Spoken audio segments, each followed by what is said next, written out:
da da da da da, la la la la la, la da da da da da, na na na na na, la da da da da da, la la la la la, la da da da da la la la la. I got this message from angels above. Come together in a circle of love. Put down your weapons and unload your guns. Come together in a circle of love. Yeah. La da da da da da. La la la la la. La da da da da da. Going deaf from explosions. Screaming babies everywhere. Their blood is flowing to the oceans. Our hearts are numb from trying to care. Trying to care. I got this message from angels above. Come together in a circle of love. And unload your guns. Come together in a circle of love. Yeah. La da da da da da. La la la la. La da da da da da. Da da da da. Soon, when the smoke and dust has lifted and all the rubble has been cleared, and all the bodies will be sifted, their ghosts will walk around for years, years and years, yeah. I got this message from angels above. Come together in a circle of love. Put down your weapons and unload your guns. Come together in a circle of love, yeah. La da da da da da, la da da da, la da da da da da, da. I got this message from angels above. Come together in a circle of love. Put down your weapons and unload your guns. Come together in a circle of love, yeah. Sha da da da da da, la la la la la, la da da da da da, la la la la la.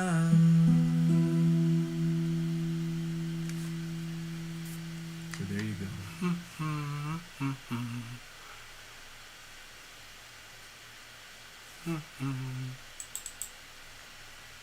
Okay, let's keep going.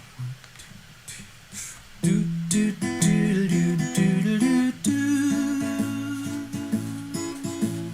do do do do do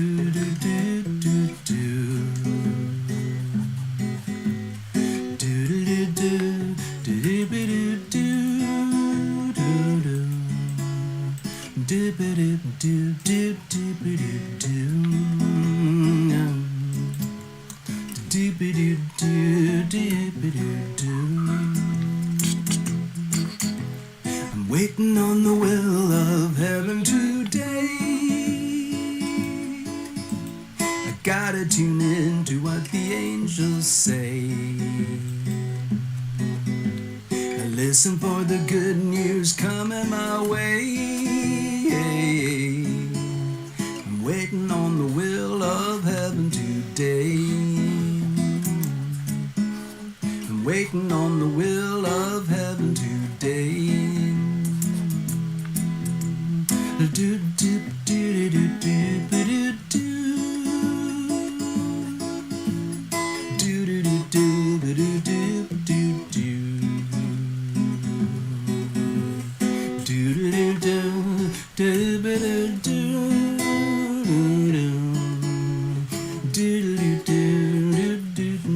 Do